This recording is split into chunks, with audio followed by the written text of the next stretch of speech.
La Cour d'appel de Poitiers fait application de la jurisprudence récente de la Cour de cassation en matière de faute grave et d'indemnisation, laquelle changeait en novembre 2022 sa position en matière d'invocation par un mandant d'une faute grave commise par un agent commercial.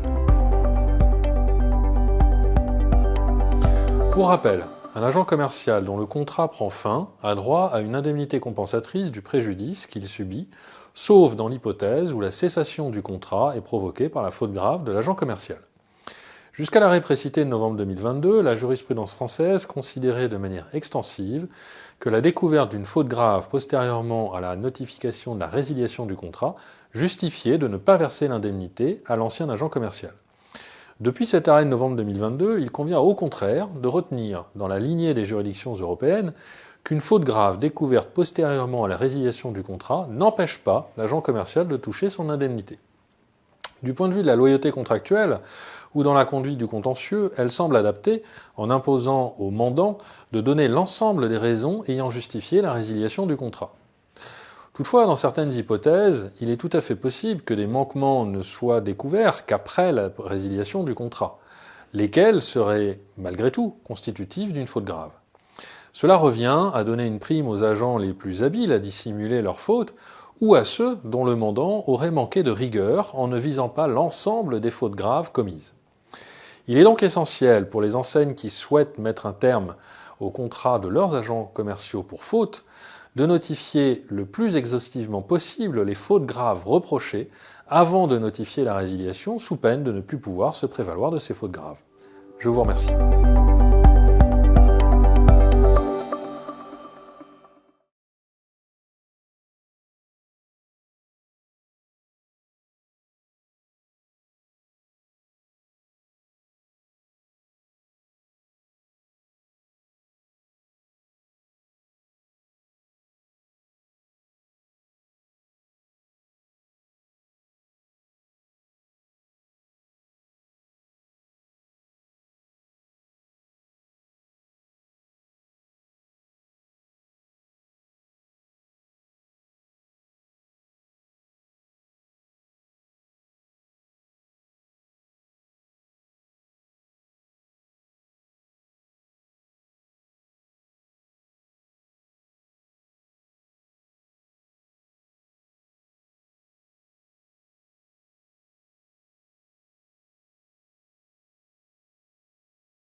Il y a un peu plus d'un an, la Cour de cassation changeait sa position en matière d'invocation par un mandant d'une faute grave commise par un agent commercial. Pour rappel, un agent commercial dont le contrat prend fin a droit à une indemnité compensatrice du préjudice qu'il subit sur le fondement de l'article L134-12 du Code de commerce. Cette indemnité vient compenser le fait que l'agent commercial développe la clientèle d'un autre et ne se constitue pas pour lui-même un fonds de commerce qu'il pourrait valoriser. L'article L134-13 du Code de commerce, pour sa part, définit plusieurs exceptions à ce droit à indemnité, parmi lesquelles l'hypothèse, je cite, où la cessation du contrat est provoquée par la faute grave de l'agent commercial. Jusqu'à l'arrêt précité de novembre 2022, la jurisprudence française considérait de manière extensive que la découverte d'une faute grave postérieurement à la notification de la résiliation du contrat justifiait de ne pas verser d'indemnité à l'agent commercial. Depuis cet arrêt de novembre 2022, il convient au contraire de retenir qu'une faute grave, découverte postérieurement à la résiliation du contrat, n'empêche pas l'agent commercial de toucher son indemnité. Il s'agit là d'une interprétation plus stricte dans la lignée de la position des juridictions européennes. L'arrêt récent de la Cour d'appel de Poitiers fait donc application de cette nouvelle jurisprudence. En l'espèce, une société avait résilié le contrat d'un de ses agents commerciaux au motif qu'il n'aurait pas respecté une obligation légale de formation continue. L'agent, justifiant avoir accompli ses obligations de formation, il ne saurait y avoir aucune faute, a fortiori faute grave. Le mandant invoquait alors de nouveaux manquements considérés comme graves, lesquels n'avaient toutefois pas été visés à la lettre de rupture. La Cour rappelle le principe posé par la Cour de cassation en novembre 2022 et relève qu'aucun des nouveaux manquements invoqués n'étant mentionné dans la lettre de rupture du contrat, il n'est donc pas possible de priver le mandant de son droit à indemnité. Cette position appelle plusieurs remarques. Du point de vue de la loyauté contractuelle, ou dans la conduite du contentieux, elle semble adaptée en imposant au mandant de donner l'ensemble des raisons ayant justifié la résiliation du contrat. Seules ces fautes pourront le cas échéant être discutées pour déterminer si le droit à indemnité est dû ou non. Toutefois, dans certaines hypothèses, il est tout à fait possible que des manquements ne soient découverts qu'après la résiliation du contrat, lesquels seraient malgré tout constitutifs d'une faute grave et auraient pu fonder une résiliation au tort de l'agent sans indemnité. Cela revient à donner une prime aux agents les plus habiles à dissimuler leurs fautes ou à ceux dont le mandant aurait manqué de rigueur en ne visant pas l'ensemble des fautes commises.